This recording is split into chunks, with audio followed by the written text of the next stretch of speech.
नमस्कार साथियों, जय हिंद, वंदे मातरम। मैं आपके साथ विजय जायसवाल। बात करेंगे पर्यावरण की 30 नंबर क्लास की। और इस क्लास में जो आपके यातायात से संबंधित है, वायु मार्ग, जल मार्ग, थल मार्ग, ठीक है, अंतरिक्ष से संबंधित ये सारे क्वेश्चन आ जाने वाले हैं, नदी पहाड़ सभी से, जो आपके विगत 7 सालों से बार बार ये प्रश्न पूछे जा रहे हैं। यानी कि रिपीटेड क्वेश्चन है, तो इंपॉर्टेंट सभी क्वेश्चन है। हर भाई बहन, हर गृहिणी, हर वह भारत देश के नागरिक जो भी शिक्षक बनना चाहता है, गवर्नमेंट टीचर बनना चाहता है, उसके लिए निवेदन है, गोल्डन वीडियो है आपके लिए, गोल्डन चांस है, वीडियो अंत तक देखिएगा।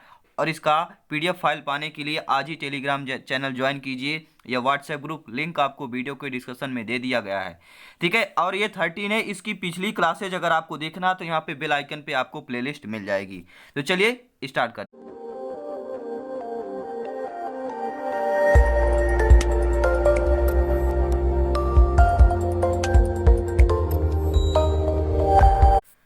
पहला क्वेश्चन आ गया कि विगत वर्षों से पूछे गए ये सभी प्रश्न हैं। ये सीटेट देखिए 2011 में प्रश्न पूछा गया था कि टूटता तारा उल्का है। जो टूटता तारा है आपका उल्का है, क्या है?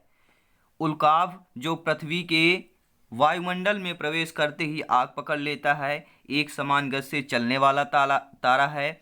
एक चमकता पिंड जो वायुमंडल में एक समान गति से चलता है। एक तारा जिसके एक सिरे पर पूंछ होती है।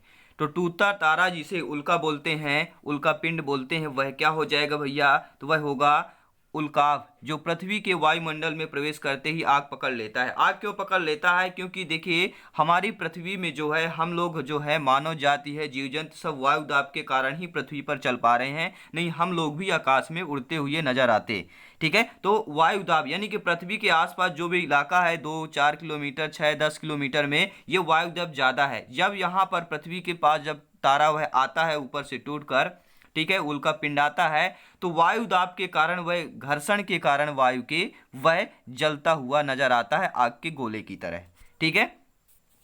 नेक्स्ट क्वेश्चन की बात करेंगे। अगला प्रश्न है प्यारे मित्रों कि मानचित्र पढ़ने के लिए आवश्यक कौशल में सम्मिलित है, ठीक है। ये आपके पेडागोजी का क्वेश्चन आ गया कि अगर मानचित्र पढ़ना हो तो उसमें आवश्यक कौशल कौन सा सम्मिलित होगा, ठीक है। अभिव्यक्तात्मक योग्यताओं को बाहर निकालने के लिए विलक्षण संप्रेषण कौशल, स्थान, दूरी और दिशाओं की सापेक्ष स्थिति को समझने की योग्यता, या ड्राइंग और पेंटिंग में विलक्षण की कुशलता, या ग्लोब पर स्थिति दर्शाने के लिए स्केच और गणनाओं का उपयोग करने की योग्यता। अब बताइए मानचित्र पढ़ने के लिए आवश्यक कौशल निम्नलिखित में से सम्मिलित है। तो क्या सम्मिलित है भैया? स्थान, दूरी और दिशाओं की सापेक्ष स्थिति को समझने की योग्यता होनी चाहिए, ठीक है। स्थान की समझने और दूरी और दिशा, इनकी सापेक्ष स्थिति को समझने की योग्यता होनी चाहिए मानचित्र पढ़ने के लिए, ठीक है। तो उम्मीद करता हूँ सभी प्रश्न आपको समझ में आ रहे होंगे, और इस प्रकार की एग्जाम में पूछे जाएंगे प्रश्न तो आप लोग बहुत ही अच्छे तरीके से, उम्दा तरीके से सॉल्व करेंगे और अपना सिलेक्शन पाएंगे। क्योंकि हमारा टारगेट है दोस्तों 120 प्लस का। आप सभी को इतना स्कोर क्रैक करेंगे, आप बिल्कुल क्रैक करेंगे, बिल्कुल वादा करता हूँ आपसे। कहते हैं ना, जिंदगी खत्म होने जैसा कुछ नहीं होता, जिंदगी में खत्म होने जैसा कुछ भी नहीं होता, हमेशा एक नई शुरुआत आपका इंतजार करती है। तो अभी भी कुछ नहीं बिगड़ा है, सही समय पर सही चैनल पर आए हैं, जो आपके लिए बिल्कुल शिक्षा जगत का चैनल है, राष्ट्र हित में चैनल है, देश हित में चैनल है, जो आपको वाकई में शिक्षक भर्ती यानी कि टीचर बनने का सपना साकार हो करेगा। क्वेश्चन है कि निम्नलिखित में से कौन सा चांद की सतह की विशेषताओं के विषय में सबसे अच्छा वर्णन करता है? क्या पूछा गया है? निम्न में से कौन सा चांद की सतह की विशेषताओं के विषय में, यानी जो चांद की सतह है उसकी विशेषता बताया है, तो वर्णन सबसे अच्छा कौन किया है? सबसे अच्छा विशेषता कौन से ऑप्शन पे है? पहला, हवा नहीं, गुरुत्व नहीं, समतल सतह, यानी चांद पर हवा भी नहीं है, ना ही गुरुत्वाकर्षण है, समतल सतह है। फिर सेकंड है पानी नहीं, यानी चांद में पानी नहीं, पर्याप्त हवा है, ऊंचे पहाड़ है। तीसरा है पानी नहीं, गहरे गड्ढे हैं, ऊंचे पहाड़ हैं। चौथा है हवा नहीं, गुरुत्व नहीं, पानी नहीं। अब बताइए चांद की सतह पर क्या विशेषता है, ठीक है। अगर आप लोगों को पता हो तो हमें कमेंट बॉक्स में बताइए। क्वेश्चन पूछा गया पिछले सालों में, ठीक है। तो सभी क्वेश्चन आपके लिए इंपॉर्टेंट है। तो इसका राइट आंसर क्या होगा प्यारे मित्रों? अगर आपको पता हो तो हमें कमेंट बॉक्स में जरूर बताएं क्या होगा। देखिए चांद पर जो है पानी नहीं है, ध्यान रखना, पानी नहीं है, गहरे गड्ढे हैं और ऊंचे पहाड़ हैं। तो तीसरा ऑप्शन सही हो जाएगा, ठीक है। नेक्स्ट क्वेश्चन आइए देख लेते हैं कि सभी बड़े शहर सड़कों पर भारी संख्या में वाहनों के कारण पर्यावरण प्रदूषण की समस्या का सामना कर रहे हैं। बिल्कुल सही बात है। आप देखते होंगे बड़े शहरों पर सड़क में भारी संख्या में वाहन चलते हैं, जैसे अपने दिल्ली हो गया, मुंबई होगा, ठीक है, महाराष्ट्र हो गया, रांची हो गया, पुणे हो गया, ठीक है, ये सारे महानगर हैं जहाँ पर ज़्यादातर, ठीक है, वाहन चलते हैं। तो पर्यावरण संरक्षण के लिए शहर के लोग व्यक्तिगत रूप से किसके माध्यम से अपना सहयोग दे सकते हैं? ठीक है, शहर के लोग जहां पर ये ज्यादातर सड़कें पर ज्यादा वाहन चलते हैं, उस शहर के लोग, ठीक है, व्यक्तिगत रूप पर या व्यक्तिगत तौर पर अपना सहयोग किस माध्यम पे दे सकते हैं, यह बताना है। ठीक है, 4 ऑप्शन दिए गए हैं। पहला है पर्यावरण सुरक्षित सीमा के लिए व्यक्तिगत वाहन के इंजन की नियमित रूप से जांच करवाएं जिससे धुआं कम हो। ठीक है, नेक्स्ट है आने जाने के लिए सार्वजनिक यातायात व्यवस्था का प्रयोग करें। ठीक है, तीसरा प्रायः घर से बाहर जाने से बचें, मतलब प्रायः घर से जाने से बचें कि जो वाहन से जाते हैं, ठीक है, हो सके तो सिंगल नहीं और आसपास पड़ोस के एक साथ जाएं, तो जहां 4 वाहन न जाकर एक ही वाहन जाए तो अच्छा होगा। फिर चौथा है कि व्यक्तिगत वाहन जैसे स्कूटर, कार आदि नहीं रखें। तो ये देखिए, ये तो आपका गलत हो जाएगा कि रखें नहीं, ऐसा नहीं है, वाहन नहीं रखेंगे तो भैया जाएंगे कैसे? ठीक है, तो भैया चलिए इसका राइट आंसर क्या हो जाएगा प्यारे मित्रों? अगर आप लोगों को पता हो तो हमें कमेंट बॉक्स में जरूर बताएं। अपना स्कोर, अपना टारगेट, अपना फिक्स स्वयं करें। ठीक है, तो इसका राइट आंसर क्या हो जाएगा भैया? आने जाने के लिए सार्वजनिक यातायात व्यवस्था का प्रयोग करें, यानी पर्सनल वाहन से, समझ रहे हैं ना, पर्सनल वाहन से आप लोग ज्यादातर उपयोग करेंगे तो अच्छा रहेगा। नेक्स्ट क्वेश्चन है उसे चुनिए जो अन्यों से भिन्न हो। देखिए नवंबर 2012 में पूछा गया था सीटेट में, उसे चुनना है आप जो अन्यों से भिन्न हो, जैसे ग्रीस हो गया, पेट्रोल हो गया, कोयला हो गया और पैराफिन मोम हो गया। इसमें से भिन्न कौन सा है? चलिए हमें बताइए कमेंट बॉक्स में, इसमें भिन्न कौन है? भिन्न कौन है दोस्तों? आप सभी लोग जानते होंगे कि जो पेट्रोलियम है और कोयला है, ये आपके क्या है, ऊर्जा का परंपरागत स्रोत है। ठीक है, और कोयला का निर्माण है जो है भूप्रकृति में वनस्पतियों के दबने से होता है। इसका मुख्य घटक जो है कार्बन होता है और इसका उपयोग है ताप घरों में बिजली उत्पादन, कोल तार आदि के निर्माण में होता है। ठीक है, और यह ज़्यादातर पश्चिम बंगाल, झारखंड प्रमुख कोयला उत्पादक राज्य भी हैं अगर पूछा जाए। ठीक है, कोयला उत्पादक प्रमुख राज्य आपके कौन है? पश्चिम बंगाल और झारखंड है। ठीक है, तो यहाँ पर देखेंगे और पेट्रोल की बात आती है तो पेट्रोलियम यह भी ऊर्जा का परंपरागत स्रोत है, लेकिन इसका निर्माण जो है पृथ्वी के अंदर वनस्पतियों एवं जीव जंतुओं के दबने से होता है और इसका उपयोग जो है ऑटोमोबाइल्स के साथ साथ प्लास्टिक, डामर, पेंट या ड्राई क्लीनिंग में भी किया जाता है। और यह दोस्तों जो पेट्रोलियम होता है प्रारंभिक रूप से गाढ़े रंग का एक काला बदबूदार होता है। इसके कई उत्पाद भी जैसे मोम, स्नेहक, डीजल, पेट्रोल, मिट्टी का तेल। देखिए ये ग्रीस हो गया, पेट्रोल हो गया और मोम हो गया, ये सभी आपके पेट्रोलियम से ही यहाँ पे पाए जाते हैं। ठीक है, पेट्रोलियम का एक रूपांतरण है और कोयला आपका यहाँ अलग दिया गया है। कोयला एक ऊर्जा का परंपरागत ये भी स्रोत है। ठीक है, लेकिन ये भी दबने से जो आपके पृथ्वी पर भूप्रकृति या वनस्पति के दबने से कोयला भी प्राप्त होता है, ये भी होता है। लेकिन पेट्रोलियम, ग्रीस, पैराफिन ये सभी एक साथ हैं, ये सभी शोधन से अलग अलग रूप में रूपांतरित हो जाते हैं। मिट्टी का तेल हो गया, डीजल हो गया।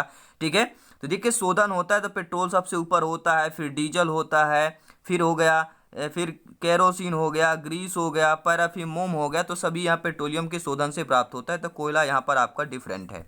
ठीक है, नेक्स्ट क्वेश्चन की बात करेंगे। देखिए मैं ऐसा चाहता हूं दोस्तों आप सभी लोगों को अच्छे तरीके से समझ में आ सके।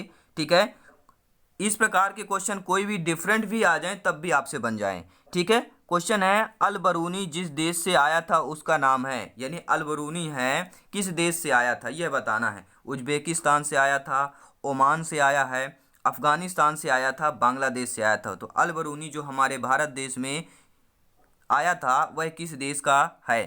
ठीक है, आपको बताइए, अगर आपको पता हो कमेंट बॉक्स में जरूर बताइए। तो अल बरूनी भैया आपके क्या है, उज्बेकिस्तान का निवासी था। नेक्स्ट क्वेश्चन यहाँ पे दिया गया है कि नीचे किसी एक्सप्रेस ट्रेन के मार्ग के लिए रेलवे टाइम टेबल का कुछ अंश दिया गया है। देखिए सीटेट में पूछा गया है, इंपॉर्टेंट क्वेश्चन है, ध्यानपूर्वक देखिएगा। नीचे किसी एक्सप्रेस ट्रेन के मार्ग के लिए रेलवे टाइम टेबल का कुछ अंश दिया गया है। ठीक है। अंश क्या दिया गया है, सभी लोग ध्यानपूर्वक देखिए। स्टेशन का नाम है, पहुंचने का समय है, प्रस्थान का समय, दूरी, किलोमीटर, दिन। देखिए ऐसे क्वेश्चन होते हैं, टाइम स्पेंड करने के लिए होते हैं, लेकिन आपको मैं तरीका बताऊंगा इस प्रकार के क्वेश्चनों को सरल तरीके कम समय में कैसे सॉल्व करें। ठीक है। अब यहाँ पे दे दिया गया कि सूरत को इतने से इतने पहुंचने में इतना किलोमीटर लगता है, वलसाड़ में इतने से इतने लग रहा है, विंडी में इतने से इतना लग रहा है। आपको यह पढ़ने की कोई ज़रूरत नहीं, इसको कुछ नहीं पढ़ना, डायरेक्टली आपको क्वेश्चन में आना है। देख क्वेश्चन क्या पूछा गया है, उपरोक्त सूचना के आधार पर सूरत और मड़गांव के बीच की दूरी या ट्रेन इस पर दूरी तय करने में लगा समय पूछ लिया गया है। यानी हमें सूरत से मड़गांव के बीच देखना है। ठीक है, सूरत यह है आपका और मड़गांव यह है। ठीक है, तो ये कुल समय से इतने चलता है। ठीक है, तो ये आपको ध्यान देना है कि ट्रेन जो रुकती है बीच में उसको आपको प्लस नहीं करना है। ठीक है, जो ट्रेन रुकती है उसको प्लस नहीं करना, उसको माइनस करते जाने। 16 से 15 से लेके 16-20 को करिए कितना समय आया, फिर इन दोनों को आपस में माइनस करिए कितना समय आया, फिर इन दोनों को माइनस करिए फिर कितना समय आया। ठीक है, इसके बाद मड़गांव की बात आ गई है तो मड़गांव में फिर आपको इससे करिए, तीनों चारों का प्लस कर लीजिए, आपका आंसर आ जाएगा। मैं आपको डायरेक्टली आंसर बता देता हूँ, आंसर क्या आ जाएगा। ठीक है, आप लोग देखिए, वीडियो पॉज कर आप लोग आंसर कर लीजिएगा, क्योंकि यहाँ पर करूँगा तो 5, ठीक है, 1 मिनट और लग जाएगा। मैं नहीं चाहता, इससे आप 2 क्वेश्चन और समझ सकेंगे इस समय पर। ठीक है, तो राइट आंसर क्या हो जाएगा, तीसरा ऑप्शन सही होगा, प्लस करके आप देख सकते हैं। ठीक है, मैंने आपको तरीका बताया है सॉल्व करने का, बहुत ही अच्छा। नेक्स्ट क्वेश्चन है कि निम्नलिखित में से पेट्रोलियम के सही अभिलक्षण को चुनना है। ठीक है, जो पेट्रोलियम है उसका सही अभिलक्षण क्या है। अच्छी गंध का पतला नीला रंगीन द्रव है, बिना गंध वाला गाढ़ा तथा गहरे रंग का तरल पदार्थ है, बदबूदार गाढ़ा गहरे रंग का तेल है, या बदबूदार पतला पीला द्रव है। तो पेट्रोलियम का अभिलक्षण भैया कौन कौन से हैं, यानी पेट्रोलियम को पहचानने के तरीके कि पेट्रोलियम ऐसा होता है कच्चे में। ठीक है, कच्चे माल की बात की गई है, तो भैया इसका राइट आंसर क्या हो जाएगा, पेट्रोलियम एक बदबूदार होता है, गाढ़ा रंग का और गहरे रंग का तेल होता है। ठीक है, तो तीसरा ऑप्शन इधर राइट आंसर हो जाएगा। नेक्स्ट क्वेश्चन की बात करेंगे कि माउंट एवरेस्ट एक भाग है, जो माउंट एवरेस्ट है एक भाग किसका है, म्यांमार का है, भारत का है, तिब्बत का है, नेपाल का है। तो भैया माउंट एवरेस्ट जो है एक भाग किसका हो जाएगा, तो वह आपका नेपाल का कहलाएगा। ठीक है, अगर इस प्रकार का क्वेश्चन आ गया तो आपका Nepal is the right answer हो जाएगा। ठीक है, और ये क्वेश्चन है कि अल बरूनी कौन था भैया। ठीक है, जो उज्बेकिस्तान से आया था, ठीक है, भारत में भ्रमण करने के लिए, यातायात करने के लिए। तो अल बरूनी कौन था भैया, वह एक यात्री था जिसने भारत के लोगों की संस्कृति का अध्ययन करने के लिए कश्मीर से कन्याकुमारी तक की यात्रा की, या वह एक कुतुब शाही सुल्तान था जिसने हमारे देश में लगभग 40 वर्ष शासन किया, वह अफगानिस्तान का एक व्यापारी था जो हमारे देश में मेवों के बाजार का अध्ययन करने आया था, या वह उज्बेकिस्तान का यात्री था जिसने एक किताब लिखी जो हमारे देश के इतिहास में विषय में जानने में सहायक है। चलिए बताइए कौन सा। 4 मैंने पढ़ा, तो अल बरूनी कौन था भैया, तो अल बरूनी जो आपका कौन था, इसका राइट आंसर हो जाएगा चौथा ऑप्शन। ठीक है, पिछले वीडियो में हमने इससे एक क्वेश्चन लिया था, तो वह उज्बेकिस्तान का यात्री था जिसने एक किताब लिखी जो हमारे देश के इतिहास में विषय जानने में सहायक है। ठीक है, किसने भैया, अल बरूनी। ठीक है, उज्बेकिस्तान का एक यात्री था। नेक्स्ट क्वेश्चन आइए देख लेते हैं कि गांधी धाम जो कि गुजरात में है का रहने वाला कोई व्यक्ति पहले कहाँ है, भोपाल यानी कि मध्य प्रदेश, और फिर हैदराबाद जहाँ आंध्र प्रदेश में जाना चाहता है, उसके सफ़र की यात्रा की दिशाएं क्या होगी। बहुत अच्छा, देखिए क्वेश्चन पूछ लिया गया है। ठीक है, ध्यानपूर्वक समझिएगा, और इस प्रकार का एक क्वेश्चन रखा हुआ है प्यारे मित्रों। ठीक है, तो पहले वह गांधी धाम गुजरात के लिए जाता है। ठीक है, ध्यानपूर्वक देखिएगा और समझिएगा। गांधी धाम गुजरात, देखिए भारत का नक्शा में गुजरात देखिए सबसे इस पर है। ठीक है, मान लीजिए ये आपका गुजरात हो गया। फिर जब कोई व्यक्ति भोपाल जाता है तो गुजरात में जाने के लिए तो क्या जाएगा, पूर्व की दिशा में। भोपाल कहाँ भैया, गुजरात के इस समय पूर्व की दिशा में जाएगा। ठीक है, ये आपका भोपाल हो गया। ठीक है, ये भोपाल गया। फिर इसके बाद यह बोल रहा है कि आंध्र प्रदेश, हैदराबाद, हैदराबाद भैया मध्य प्रदेश के भोपाल के कहाँ है, दक्षिण साइड में है, तो दक्षिण साइड में हो गया। ठीक है, दक्षिण दिशा में हो गया। अब देखिए कहाँ गया, पहले क्या पश्चिम से पूर्व गया, पूर्व की दिशा के बाद फिर आपका दक्षिण गया।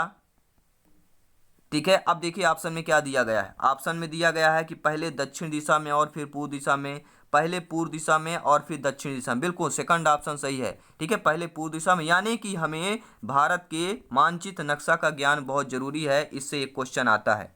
तो अभी भी ट्राई करिए कि कौन से राज्य किस साइड है, पूर्व है, दक्षिण है, साउथ है, नॉर्थ है, ईस्ट है, वेस्ट है। आपको यह जानना बहुत जरूरी है। एक क्वेश्चन रखा हुआ है प्यारे मित्रों। ठीक है, नेक्स्ट क्वेश्चन देखते हैं। किसी शहर के मानचित्र पर लिखा था कि एक स्केल जो है 1 सेंटीमीटर बराबर 100 मीटर है। यदि मानचित्र पर किन्हीं दो स्थानों के बीच की दूरी 50 सेंटीमीटर है तो उन दोनों स्थानों की वास्तविक दूरी क्या होगी। देखिए मैं आपको बता दूं, पिछले वीडियो में मैंने एक क्वेश्चन ऐसा ही बता रखा था। तो आई होप आप अगर उस वीडियो में समझ गए होंगे, नहीं समझ पाए हैं तो इस वीडियो में ऑलरेडी समझ जाएंगे। देखिए यहाँ पे क्या है, 1 सेंटीमीटर की वैल्यू यहाँ पे यह दे दी गई है 100 मीटर के बराबर है। ठीक है, तो यहाँ पे 15 सेंटीमीटर की वैल्यू कितनी हो जाएगी भैया, 100 मीटर में 15 का गुणा कर देंगे तो कितना हो जाएगा 1500, यानी 1500 मीटर हो जाएगा। ठीक है, जो आपके चौथे ऑप्शन में दिया गया तो सही हो जाएगा। तो ये सिंपल सा क्वेश्चन था, समझने वाली बात है। नेक्स्ट क्वेश्चन है प्यारे मित्रों, अगर वीडियो पसंद आया हो, क्वेश्चन अच्छे तरीके से समझ में आ रहे होंगे, आपके पैटर्न और आपके सिलेबस के अनुसार हो, तो वीडियो को लाइक कर दीजिएगा और सभी फ्रेंड्स में शेयर कर दीजिएगा, क्योंकि सबका साथ सबका विकास और विजय सर का, पूरी रॉकिंग इन्फॉर्मेशन टीम और पूरा देश का, ठीक है, एक मत है, शिक्षक हो अपना। ठीक है, क्वेश्चन है, यदि आप रेलगाड़ी द्वारा अहमदाबाद यानी गुजरात जाएं तो आपको रेलवे स्टेशन पर अधिकतर बेचने वाली जो है खाने की कौन सी चीज़ें मिलेगी। बहुत अच्छा इंटरेस्टेड क्वेश्चन है, ध्यानपूर्वक देखिएगा। यानी हमें राज्यों का जो बेस्ट खाने वाली चीज़ है उनको भी पता करना बहुत ज़रूरी हो जाता है। ठीक है, तो रेलगाड़ी द्वारा जो है अहमदाबाद गुजरात जाना है अगर आपको, तो यानी कि गुजरात का जो फेवरेट रेलवे स्टेशन का, ठीक है, फास्ट फूड क्या है, खाने वाली चीज़ क्या है, आपको यह पूछा गया है। तो राइट आंसर क्या हो जाएगा प्यारे मित्रों, ढोकला चटनी नींबू वाले चावल मिलते हैं गुजरात जब जाएंगे आप। ठीक है, तो वहाँ क्या मिलेगा, ढोकला चटनी नींबू वाले चावल मिलते हैं, ज़्यादातर वहाँ का फेवरेट है। नेक्स्ट क्वेश्चन स्क्रीन पर है प्यारे मित्रों, केरल के निकटवर्ती राज्य कौन से हैं। देखिए मैंने बताया ना, मानचित्र से क्वेश्चन आता है, एक दो क्वेश्चन 100% आता है, तो आपको बहुत जरूरी स्टडी कर लेना है, क्योंकि बच्चों को मानचित्र पढ़ाने आना चाहिए तो पहले हमें भी स्टडी करना होगा। तो केरल के निकटवर्ती राज्य कौन से है भैया। चलिए भारत के नक्शा एक बार रख लीजिएगा और उसमें देखिए आप लोग वीडियो पहुँच कर कि नक्शे में कि केरल के निकटवर्ती राज्य कौन कौन से हैं, फिर हमें कमेंट बॉक्स में बताएं। ठीक है, तो इसका राइट आंसर क्या हो जाएगा प्यारे मित्रों, तो केरल के जो निकटवर्ती राज्य हैं आप कौन से हो गए, कर्नाटक और तमिलनाडु हो जाएगा। ठीक है, यानी fourth option is the right answer. Next question की बात करेंगे, अगला प्रश्न स्क्रीन पर आ चुका है कि नई दिल्ली में रहने वाला कोई व्यक्ति पहले भोपाल फिर रांची का भ्रमण करना चाहता है, उसकी यात्रा की दिशा क्या होगी। इंटरेस्टेड क्वेश्चन है। देखिए सेकंड टाइप का क्वेश्चन है, पहले टाइप का क्वेश्चन हम करा चुके हैं, तो आई होप आप लोग समझ गए होंगे। ठीक है, तो दिल्ली का रहने वाला व्यक्ति, दिल्ली कहाँ है भैया, सभी लोग जानते हैं यूपी। ठीक है, अब दिल्ली से भोपाल जाएगा, दिल्ली यहाँ है, भोपाल नीचे है, दिल्ली यानी डी से डिनोट करते हैं, भोपाल हम बी से डिनोट कर देते हैं, तो दिल्ली से भोपाल गया। ठीक है, इसके बाद क्या कह रहा है वह कि झारखंड का भ्रमण करता है। ठीक है, तो झारखंड का जब भ्रमण करेगा तो फिर कहाँ जाएगा, झारखंड कहाँ है भैया, सभी लोग जानते हैं झारखंड यानी रांची। ठीक है, तो दिल्ली से भोपाल गया, ठीक है, भोपाल से फिर रांची गया, तो ये हो गया, तो किस दिशा में जाएगा, दिल्ली ऊपर है, तो दिल्ली से यानी कि पहले कहाँ आया भैया, दक्षिण में आया, दक्षिण के बाद फिर पूर्व दिशा में गया। आप देखिए दक्षिण पूर्व कहाँ दिया गया है, तीसरे ऑप्शन देखिए दक्षिण दिशा में और फिर पूर्व दिशा में गया, बिल्कुल सही बात है। ठीक है, नेक्स्ट क्वेश्चन की बात करेंगे कि प्राथमिक स्तर पर ठीक है, मानचित्रांकन सिखाने से शिक्षार्थियों में निम्नलिखित में से किस कौशल को बढ़ावा मिलता है। देखिए प्राथमिक स्तर की बात की गई, यानी एक से 5 तक के क्लास की बात की गई है। अगर मानचित्रांकन यानी मान के जो चित्र होते हैं उसको सिखाने से शिक्षार्थियों में निम्नलिखित में से किस कौशल का बढ़ावा होगा। अगर आप मान लीजिए शिक्षक बन गए, अगर आप अपने बच्चे को मानचित्र सिखाने के लिए, ठीक है, प्राथमिक स्तर पर शिक्षार्थियों को लिए अपने बच्चों के लिए सिखाते हैं, तो उनमें कौन से कौशल का विकास होगा।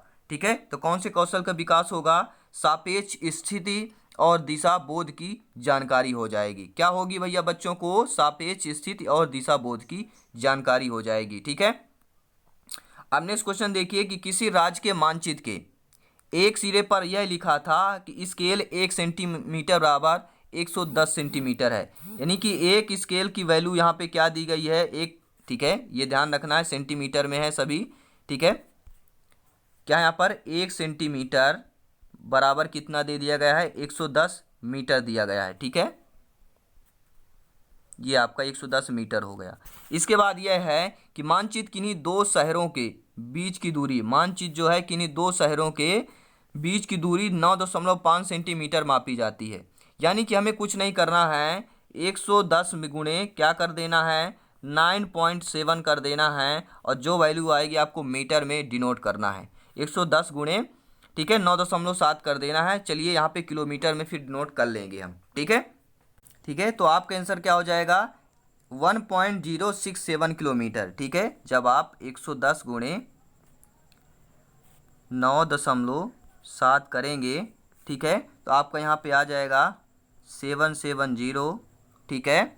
इसके बाद 099, जब इसको आप पूरा करेंगे तो वैल्यू आपकी क्या आ जाएगी प्यारे मित्रों, वैल्यू आपकी आ गई 106.7, ठीक है, इतनी आपकी वैल्यू आ जाएगी, ठीक है। जब आपकी इतनी वैल्यू आ जाएगी प्यारे मित्रों, तो आप लोग क्या करेंगे, ठीक है, क्या करेंगे,